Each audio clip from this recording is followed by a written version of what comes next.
EMI ಕಟ್ಟುವವರು ನೋಡಲೇಬೇಕಾಗಿರುವ story ಇದು. Personal loan, car loan, home loan ಅಂತ ತಗೊಂಡಿದ್ದೀರಾ? ಹಾಗಾದ್ರೆ ಲೋನ್ಗಳ ಬಡ್ಡಿ ದರ ಇಳಿಕೆಗೆ ಸಂಬಂಧಪಟ್ಟಂತೆ ಒಂದು ಗುಡ್ ನ್ಯೂಸ್ ಇದೆ ನಿಮಗೆ.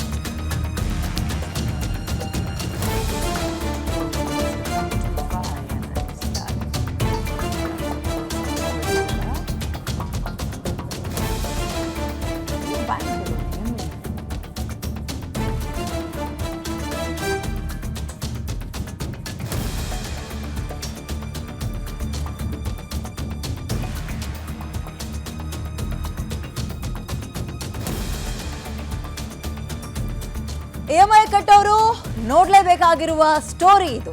ಹೋಮ್ ಲೋನ್ ತಗೊಂಡಿದ್ದೀರಾ, ಪರ್ಸನಲ್ ಲೋನ್ ತಗೊಂಡಿದ್ದೀರಾ, ಕಾರ್ ಲೋನ್ ಕಟ್ತಾ ಇದ್ದೀರಾ, ಬಿಸ್ನೆಸ್ ಲೋನ್ ಅಂತ ತಗೊಂಡಿದ್ದೀರಾ, ಎಲ್ಲ ಲೋನ್ಗಳ ಬಡ್ಡಿ ದರ ಇಳಿಕೆ ಆಗೋದು ಗ್ಯಾರಂಟಿ. ಗುಡ್ ನ್ಯೂಸ್ ಇದು. ಬ್ಯಾಂಕ್ ಸಾಲದ ಮೇಲಿನ ಬಡ್ಡಿ ಕಡಿತವಾಗಿದೆ. ಪರಿಣಾಮ ಬ್ಯಾಂಕ್ನವರು ಕೂಡ ನಿಮಗೆ ಕೊಟ್ಟಂತಹ ಸಾಲದ ಇಂಟ್ರೆಸ್ಟ್ ಅನ್ನ ಕಡಿಮೆ ಮಾಡ್ತಾರೆ. ರೆಪೋ ರೇಟ್ 0.25% RBI ಕಡಿಮೆ ಮಾಡಿದೆ. ಬ್ಯಾಂಕ್ಗಳಿಗೆ ಕೊಡುತ್ತಲ್ಲ ಆ ಸಾಲದ ಬಡ್ಡಿ ದರ ಇಳಿಕೆಯಾಗಿದೆ. 6.25% ಶೇಕಡ 6ಕ್ಕೆ ಇಳಿಸಿದ್ದಾರೆ. ಅಂದ್ರೆ 0.25% ಕಡಿಮೆ ಆಗಿದೆ. ಪರಿಣಾಮ ನೀವು ಏನಾದರೂ ಲೋನ್ ಕಟ್ತಾ ಇದ್ರೆ ಇನ್ನು ಮುಂದಿನ ದಿನಗಳಲ್ಲಿ ಆ ಲೋನ್ ಇಷ್ಟು ಪರ್ಸೆಂಟೇಜ್ ಅಂತ ಕಡಿಮೆ ಆಗೋ ಸಾಧ್ಯತೆ ಇರುತ್ತೆ. ಬಹಳ ಸಿಹಿ ಸುದ್ದಿ ಲೋನ್ ತಗೊಂಡಿರುವಂತವ್ರಿಗೆ. EMI ಕಟ್ಟಿ ಸಾಕಾಗಿದೆ, ದುಡ್ಡು ಕಟ್ಬೋದು, ಇಸ್ಕೊಂಡಿರೋದು ಬಡ್ಡಿ ಕಟ್ಟೋಕೆ ಸಾಕು ಅಂತ ಇದ್ರಿ ಅಂತವ್ರಿಗೆ ಬಹಳ ಖುಷಿಯ ಸುದ್ದಿ. ಬಟ್ ಇಲ್ಲಿ ಪ್ರಶ್ನೆ ಇದೆ, ಯಾವ ಇಂಟ್ರೆಸ್ಟ್ಗೆ ಇದು? ಎರಡು ಇಂಟ್ರೆಸ್ಟ್ ಅಲ್ಲೇ ಎರಡು ರೀತಿ ನೋಡ್ಬೋದು ನೀವು. ಒಂದು ಫಿಕ್ಸ್ಡ್ ಇಂಟ್ರೆಸ್ಟ್ ಅಂತ, ಮತ್ತೊಂದು ಫ್ಲೋಟಿಂಗ್ ಇಂಟ್ರೆಸ್ಟ್ ಅಂತ ಇರುತ್ತೆ. EMI ತಗೊಂಡಿರೋರಿದ್ರೆ, ಬ್ಯಾಂಕ್ನ ವ್ಯವಹಾರ ತಿಳ್ಕೊಂಡಿರೋರಿದ್ರೆ ಇದು ಗಮನಕ್ಕೆ ಬರುತ್ತೆ. ಅದೆರಡಕ್ಕೂ ಕೂಡ ಅನ್ವಯವಾಗುತ್ತಾ ಅಥವಾ ಯಾವುದಾದ್ರೂ ಈಗ ಈ ಫ್ಲೋಟಿಂಗ್ ಇಂಟ್ರೆಸ್ಟ್ ಅಂತ ಇರುತ್ತಲ್ಲ ಅದಕ್ಕೆ ಮಾತ್ರ ಅನ್ವಯವಾಗುತ್ತಾ? ಕುತೂಹಲ ಇದೆ. ಅದನ್ನ ನನ್ನ ಕಲೀಗ್ಗಳು ಸಂಪರ್ಕಕ್ಕೆ ಸಿಕ್ಕಿದಾಗ ನಾನು ಕ್ಲಾರಿಟಿ ಕೊಡಿಸ್ತೀನಿ ನಿಮಗೆ. ಸೊ ಸದ್ಯಕ್ಕೆ ರೆಪೋ ರೇಟ್ 0.25% ಕಡಿತ ಮಾಡಿದೆ RBI ಬ್ಯಾಂಕ್ಗಳಿಗೆ. ಸೊ ಬ್ಯಾಂಕ್ನವರು ನಮಗೆ ಈ ಬಡ್ಡಿಯನ್ನು ಕಡಿಮೆ ಮಾಡ್ತಾರೆ ಅನ್ನುವಂತಹ ನಿರೀಕ್ಷೆಯಲ್ಲಿ ನಾವುಗಳು ಕಾಯ್ತಾ ಇದ್ದೀವಿ. ಹಾಗಾದ್ರೆ ಯಾವಾಗಿಂದ?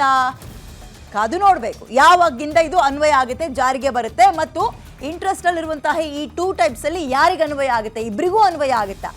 ಫಿಕ್ಸ್ಡ್ ಇಂಟ್ರೆಸ್ಟ್ ಅವ್ರಿಗೂ ಅನ್ವಯವಾಗುತ್ತಾ, ಫ್ಲೋಟಿಂಗ್ ಇಂಟ್ರೆಸ್ಟ್ ಅವ್ರಿಗೂ ಅನ್ವಯವಾಗುತ್ತಾ? ಕುತೂಹಲ ಮೂಡಿಸ್ತಾ ಇದೆ. ಬಡ್ಡಿ ದರ ಇಳಿಕೆ ಆದ್ರೆ ನಮ್ಗಳಿಗೆ ನಿಜಕ್ಕೂ ನೆಮ್ಮದಿಯ ನಿಟ್ಟುಸಿರು, ರಿಲೀಫ್ ಸಿಗುತ್ತೆ. ಬೆಲೆ ಏರಿಕೆಯಿಂದ ಕಂಗೆಟ್ಬಿಟ್ಟಿದ್ರು, ಅದರ ನಡುವೆ ತಗೊಂಡಿರೋ ಸಾಲ ಕಟ್ಟಬೇಕು, ಸಾಲದ ಇಂಟ್ರೆಸ್ಟ್ ಕಟ್ಟಬೇಕು.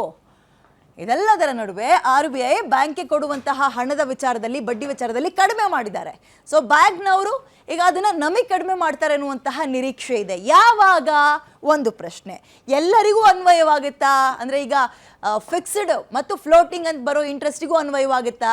ಎರಡನೇ ಪ್ರಶ್ನೆ. ಎರಡೂ ಪ್ರಶ್ನೆಗೆ ಉತ್ತರ ಸಿಕ್ಬಿಟ್ರೆ ನಮ್ಗಳಿಗೆ ಕ್ಲಾರಿಟಿ ಸಿಗತ್ತೆ. ತಿಂಗಳು EMI ಕಟ್ಟಿ ಸಾಕಾಗೋಗಿದ್ಯಪ್ಪ ಅಂತ ಯೋಚನೆ ಮಾಡ್ತಾ ಇದ್ದವರಿಗೆ ಒಂದು ಸಿಹಿ ಸುದ್ದಿ, ಆಶಾದಾಯಕ ಸುದ್ದಿ ಅಂತ ಹೇಳಿದ್ರು ಕೂಡ ತಪ್ಪಾಗ್ಲಿಕ್ಕಿಲ್ಲ. ರೆಪೋ ರೇಟ್ 0.25% ಅನ್ನ RBI ಬ್ಯಾಂಕ್ಗಳಿಗೆ ಇಳಿಸಿದೆ. ಪರಿಣಾಮ ಬ್ಯಾಂಕ್ನವರು ಕೂಡ ನಮ್ಮ ಹತ್ರ ತಗೊಳ್ಳುವ ಇಂಟ್ರೆಸ್ಟ್ ನಲ್ಲಿ ಕಡಿಮೆ ಮಾಡ್ತಾರೆ ಅನ್ನುವ ನಿರೀಕ್ಷೆ ಇದೆ.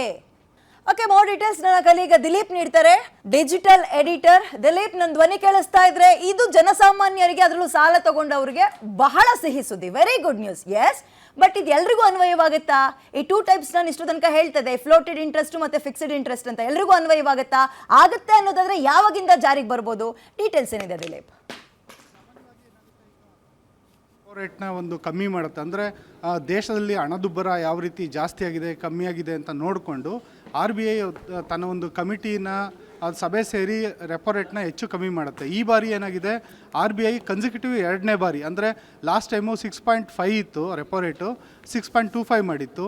ಈ ಸತಿ 6.25 ಇದ್ದಿದ್ದನ್ನು 6ಗೆ ಇಳಿಸಿದೆ. ಅಂದರೆ 0.25% ರೆಪೋ ರೇಟ್ ಕಡಿಮೆ ಮಾಡಿದೆ. ಇದರಿಂದ ಏನಾಗುತ್ತೆ, ದೇಶದಲ್ಲಿರೋ ಪ್ರತಿಯೊಬ್ಬರಿಗೂ ಲಾಭ. ಅಂದರೆ ಯಾರ್ಯಾರು ಸಾಲ ಪಡೆದಿರ್ತಾರೆ, ಯಾರ್ಯಾರು EMI ಕಟ್ತಿರ್ತಾರೆ, ಆ ಎಲ್ಲರಿಗೂ ಲಾಭ. ಫಾರ್ ಎಕ್ಸಾಂಪಲ್ ಹೇಳ್ಬೇಕಂದ್ರೆ, ಹೋಮ್ ಲೋನ್ ತೊಗೊಂಡಿರ್ತಾರೆ, ಕಾರ್ ಲೋನ್ ತೊಗೊಂಡಿರ್ತಾರೆ, ಪರ್ಸನಲ್ ಲೋನ್ ತೊಗೊಂಡಿರ್ತಾರೆ, ಬಿಸ್ನೆಸ್ ಲೋನ್ ತೊಗೊಂಡಿರ್ತಾರೆ, ಮತ್ತು ಕೆಲವು ಟೈಮಲ್ಲಿ ಸೈಟ್ನ ಪರ್ಚೇಸ್ ಮಾಡೋದಕ್ಕೆ ಅಂತ ಕನ್ಸ್ಟ್ರಕ್ಷನ್ ಲೋನ್ ತೊಗೊಂಡಿರ್ತಾರೆ. ಹಲವು ರೀತಿಯಾದಂಥ ಲೋನ್ಗಳಿದ್ದಾವೆ ಬ್ಯಾಂಕ್ಗಳಲ್ಲಿ ಕೊಡೋವಂಥದ್ದು. ಮತ್ತು ಈವನ್ ಮುದ್ರಾ ಲೋನ್ ಇದೆ. ಮುದ್ರಾ ಲೋನ್ದು ಬೇರೆನೇ ವರ್ಗ ಬರುತ್ತೆ. ಬಟ್ ಏನಂದರೆ ಅದು ಕೂಡ ಇದೇ ವ್ಯಾಪ್ತಿಗೆ ಬರುತ್ತೆ. ಎಲ್ಲ ರೀತಿಯ ಲೋನ್ಗಳಿಗೂ ಕೂಡ ಇಂತಿಷ್ಟು ಪರ್ಸೆಂಟ್ ಅಂತ ಕಡಿಮೆ ಮಾಡ್ತಾರೆ. ಫಾರ್ ಎಕ್ಸಾಂಪಲ್ ಹೇಳ್ಬೇಕಂದ್ರೆ ನೀವು ಪರ್ಸನಲ್ ಲೋನ್ ತೊಗೊಂಡಿರ್ತೀರಿ, 14%, 13.5% ಇಂಟ್ರೆಸ್ಟ್ ಇರುತ್ತೆ. ಆ ಸಂದರ್ಭದಲ್ಲಿ ಏನು ಮಾಡ್ತಾರೆ, ರೆಪೋ ರೇಟ್ 2.5 ಕಮ್ಮಿ ಆಗಿರೋದ್ರಿಂದ ಇಂಟ್ರೆಸ್ಟ್ ರೇಟ್ ಕೂಡ 0.25%, ಅಂದರೆ ಪ್ರತಿ ವರ್ಷಕ್ಕೆ 0.25% ಪರ್ ಆ್ಯನಮ್ ಅಂತ ಕರೀತಾರೆ. ಅದು ಪ್ರತಿ ವರ್ಷಕ್ಕೆ 0.25% ಕಡಿಮೆ ಆಗುತ್ತೆ. ಇದು ಇನ್ನು ಹೋಮ್ ಲೋನ್ ಅಂತ ವಿಚಾರಕ್ಕೆ ಬಂದರೆ ಬಹುತೇಕ ಜನ ಹೋಮ್ ಲೋನ್ನ ತಗೊಳ್ಳೋದು 20 ವರ್ಷಗಳ ಅವಧಿಗೆ. ಅಂದರೆ 20 ವರ್ಷಗಳ ಅವಧಿಗೆ ಅವರು ಇಂಟ್ರೆಸ್ಟ್ನ ಕಟ್ತಿರ್ತಾರೆ, ಮತ್ತು ಏನು ಒಂದು ಪ್ರಿನ್ಸಿಪಲ್ ಅಮೌಂಟ್ ಅಂತಿರುತ್ತೆ ಅದನ್ನು ಕಟ್ತಿರ್ತಾರೆ ಹೋಮ್ ಲೋನ್ ಪೇ ಮಾಡೋವಾಗ. ಈ ಸಂದರ್ಭದಲ್ಲಿ ಏನಾಗುತ್ತೆ, ಒಂದು 20 ವರ್ಷಗಳ ಅವಧಿಗೆ ಈ ಒಂದು 0.25% ಕಮ್ಮಿ ಆಗಿರೋದನ್ನು ಲೆಕ್ಕ ಹಾಕಿದ್ರೆ ಅವ್ರಿಗೆ ಸುಮಾರು 50,000 ರಿಂದ 70,000 ರೂಪಾಯಿ ಉಳಿಕೆ ಆಗುತ್ತೆ. ಇದು ದೀರ್ಘಾವಧಿಯ ಪರಿಣಾಮ. ಮತ್ತು ದೇಶದಲ್ಲಿ ಸಾಲ ತಗೊಳ್ಳೋರಿಗೆ ಉತ್ತೇಜನ ಕೊಡೋದು ಕೂಡ ಸೇರಿರುತ್ತೆ. ಫಾರ್ ಎಕ್ಸಾಂಪಲ್ ಹೇಳ್ಬೇಕಂದ್ರೆ ಈಗ ಹೋಮ್ ಲೋನ್ ಈಗೊಂದು 4 ವರ್ಷಗಳಿಂದ, ಅಂದರೆ ಕೋವಿಡ್ ಅವಧಿಯಲ್ಲಿ ಹೋಮ್ ಲೋನ್ ಪರ್ಸೆಂಟು 6% ತನಕ ಹೋಮ್ ಲೋನ್ ಇತ್ತು. ಈಗ ಅದು 8.15%ಗೆ ಬಂದಿದೆ. ಅದು ಬೇಸಿಕ್ 8.15%ಗೆ ಬಂದಿದೆ. ಈಗ ಒಂದು ರೆಪೋ ರೇಟು ಕಮ್ಮಿ ಆಗಿರೋದ್ರಿಂದ 8.15 ಇರೋಂಥ ಹೋಮ್ ಲೋನು 8% ಆಗ್ಬೋದು. ಈ ಹೋಮ್ ಲೋನ್ ಕೂಡ ಹಲವು ವಿಧಗಳು. ನಿಮ್ಗೆ ನಿಮ್ ಪಾಯಿಂಟ್ ನನ್ನ ಗಮನಕ್ಕೆ ಬಂತು. ಬಟ್ ನನ್ನ ಪ್ರಶ್ನೆ ಇದು ಯಾವಾಗಿಂದ ಜಾರಿಗೆ ಬರ್ಬೋದು? ಯಾವಾಗಿಂದ ಜಾರಿಗೆ ಬರ್ಬೋದು? ಪ್ರತಿಯೊಬ್ಬರಿಗೆ ಇದು ಯಾರೋ ಒಬ್ರಿಗೆ ಅನ್ವಯ ಆಗುತ್ತೆ, ಇನ್ನೊಬ್ರಿಗೆ ಅನ್ವಯ ಆಗಲ್ಲ ಅನ್ನೋದಿಲ್ಲ. ಮತ್ತು ಇನ್ನೊಂದೇನಾಗುತ್ತೆ, ಬ್ಯಾಂಕ್ಗಳು ಕೂಡ ರೆಪೋ ರೇಟ್ RBI ಕಮ್ಮಿ ಮಾಡಿದೆ ಅಂದಿದ ತಕ್ಷಣ ಏಕಾಏಕಿ ಅದು ಜಾರಿ ಮಾಡೋದಕ್ಕಾಗೋದಿಲ್ಲ.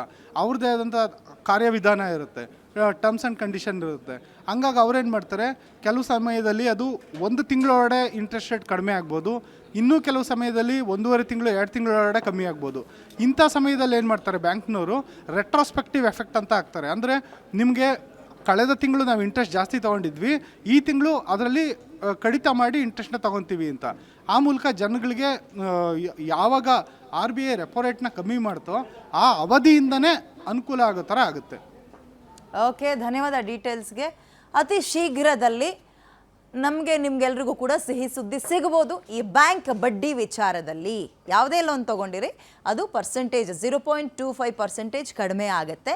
ಬಟ್ ನನ್ನ ಪ್ರಶ್ನೆಗೆ ಇನ್ನು ಅದೇ ಎರಡೂ ಟೈಪ್ಸಿಗೂ ಕೂಡ ಅದು ಅನ್ವಯವಾಗುತ್ತಾ ಅನ್ನೋದೊಂದು ಕುತೂಹಲ ಇದೆ. ನೋಡೋಣ ಬ್ಯಾಂಕ್ನವ್ರು ಏನು ಅನೌನ್ಸ್ ಮಾಡ್ತಾರೆ.